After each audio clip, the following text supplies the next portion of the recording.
آج تین طرح کی زندگیاں نظر آتی ہیں۔ ایک زندگی اس بندے کی جو نہ دین کو مانتا ہے نہ خدا کو مانتا ہے، یہ کافر کی زندگی ہے۔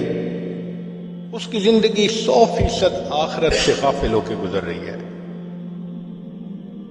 ایک زندگی اس بندے کی جو کلمہ پڑھ کے مسلمان تو بن چکا مگر اس پر خواہشات غالب ہیں۔ وہ اسلام میں داخل تو ہو چکا مگر 100% اسلام کے مطابق زندگی نہیں گزار پا رہا، اپنی خواہشات پہ بھی عمل کر جاتا ہے، کبھی فجر قضا، کبھی عشاء قضا، کبھی یہ عمل چھوٹا کبھی وہ عمل چھوٹا۔ یہ فسق و فجور کی زندگی ہے۔ ایک تیسری زندگی ہے جس کو مومن کامل کی زندگی کہتے ہیں۔ یہ بہت تھوڑے لوگ ہیں۔ ہم میں سے اکثریت وہ لوگ ہیں کہ جو اللہ کی رحمت سے کلمہ پڑھ کے مسلمان تو بن چکے لیکن ابھی نفس کے قیدی ہیں، نفس کے گرفتار ہیں۔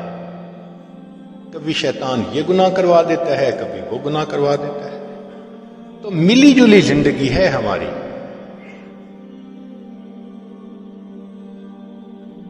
نام ہم مسلمان کا اپنے اوپر لے رہے ہیں، الحمدللہ کہ ہم نے کلمہ پڑھا ہے، مگر 100% شریعت کے مطابق زندگی ہماری نہیں ہے۔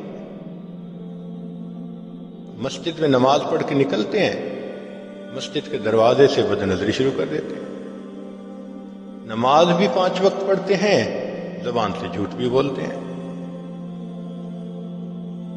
ہم دین میں وقت بھی لگاتے ہیں، کاروبار میں دھوکہ بھی دیتے ہیں۔ تو کہنے کو مسلمان مگر کام مسلمان والے نہیں ہیں۔ یہ ملی جلی زندگی ہے، اور اکثر زندگی آپ کو ایسے ہی ملے گی۔ اکثر مسلمانوں کو آپ دیکھیں وہ اسی طرح کی زندگی گزار رہے ہیں، آدھا تیتر آدھا بٹیر۔ یہ ہماری زندگی کی ایک ترتیب بنی ہوئی ہے۔ چنانچہ سکرین پہ غیر محرم کو دیکھنا معمول بنا ہوا ہے بعض گھروں میں، خبروں کے نام پہ محفلیں ہوتی ہیں شادی بیاہ کی، تو مرد اور عورت کی مخلوط محفلیں ہوتی ہیں، پردے کا بھی کوئی خیال نہیں ہوتا۔ تو ہیں بھی مسلمان الحمدللہ، مگر مرضی کی زندگی ہے، شریعت والی زندگی نہیں نظر آتی۔ نتیجہ کیا ہوتا ہے کہ مسلمان ہونے کے باوجود ہم اسلام کی برکتوں سے واقف نہیں ہوتے، ہم اسلام کی برکتوں سے محروم ہوتے ہیں۔ ہمارے ایک چھوٹے بچے نے آئی پیڈ کے اوپر کوڈ لگانا سیکھ لیا، چھوٹی سی عمر تھی، اب اس کا بڑا شوق، جب آئی پیڈ ہاتھ میں آئے روز اس کا کوڈ بدل کے نیا۔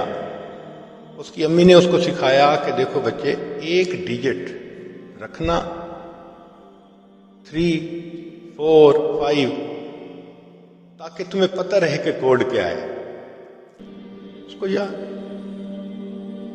اللہ کی شان، ایک دن جب اس نے کوڈ لگانا تھا تو لگاتے لگاتے درمیان میں کوئی ڈیجٹ بدل گئی۔ اب اس نے آئی پیڈ کو کھولنا چاہا، نہ کھلا۔ والدہ کو کہا آئی پیڈ نہیں کھلتا۔ جب چند دفعہ ٹرائیز کی تو اس نے کہہ دیا کہ اب آپ چند دفعہ صرف اور ٹرائی کر سکتے ہیں ورنہ بند ہو جائے گا۔ ہم نے ایک آئی ٹی اسپیشلسٹ تھے، ان سے ریکویسٹ کی کہ بھئی بچہ رو بھی رہا ہے اور غلطی بھی کر بیٹھے۔ اس نے 2 دفعہ ٹرائی کی تو آئی پیڈ مستقل بند ہو گیا، کھلتا ہی نہیں۔ اب ہمیں پھر دکاندار کے پاس جانا پڑا، اس نے ٹوٹل اس کو ریکنفیگر کیا، سارا ڈیٹا بھی گیا، فلاں بھی گیا، پھر جا کے نیا اس کا کوڈ بنا۔ اس دن بات سمجھ میں آئی کہ دیکھو، ایک ڈیجٹ کا فرق پڑا، وہ بچہ بتاتا تھا کہ میں نے 4 کا کوڈ لگایا تھا لیکن اس میں سے ایک ڈیجٹ کوئی اور ہو گئی تھی، نہیں کھلا۔ یوں ہی سمجھیں کہ ہماری زندگی میں اگر گناہوں کے 100 ڈیجٹ ہیں جو تالا بنا ہوا ہے، اب اس میں سے ہم نے 60 ڈیجٹ ٹھیک کر لیے، 70 ٹھیک کر لیے، 80 ٹھیک کر لیے، تالا تو نہیں نہ کھلے گا، تالا تو بند ہی ہے جب تک کہ سب کی سب ڈیجٹ ٹھیک نہیں ہو۔ شریعت نے کہا کہ جو بندہ 100% گناہوں سے بچے گا، وَلَوْ أَنَّ أَهْلَ الْقُرَىٰ آمَنُوا وَاتَّقَوْا لَفَتَحْنَا عَلَيْهِمْ بَرَكَاتٍ مِّنَ السَّمَاءِ، اگر یہ بستی دیسوں والے ایمان لاتے، تقوی اختیار کرتے، ہم آسمان سے برکتوں کے دروازے کھول دیتے۔ اب برکتوں کے دروازوں پر تو گناہوں کا کوڈ لگا ہوا ہے، جب تک ہر گناہ کو نہیں چھوڑیں گے تالا نہیں کھلے گا۔ ہم خوش ہوتے ہیں اور جی ہم نے ظاہر سنت کے مطابق بنا لیا، ہم علم بھی پڑھ رہے ہیں، ہم ذکر بھی کر رہے ہیں، ہم دعوت کا کام بھی کر رہے ہیں۔ جو 1-2 چھپے ہوئے گناہ کرتے ہیں انہوں نے تو تالے کو بند کیا ہوا ہے، تالا تو نہیں کھلے گا، برکتیں تو نہیں دیکھیں گے۔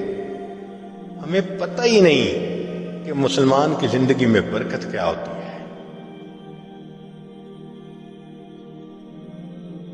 ہاں 100% گناہ سے توبہ کریں، پھر ہاتھ اٹھیں گے، اللہ تعالیٰ کو ہاتھ رد کرتے ہوئے لحاظ آئے گا، شرم آئے گی۔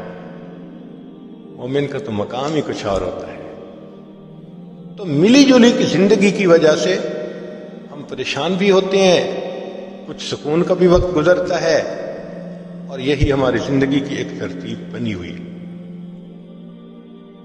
جو کچھ سنا گیا اللہ اس پر عمل کرنے والا اور آگے لوگوں تک پہنچانے والا بنائے۔ مزید اصلاحی بیانات کے لیے ہمارا یوٹیوب چینل ایمان و یقین کو سبسکرائب کریں۔ جزاک اللہ۔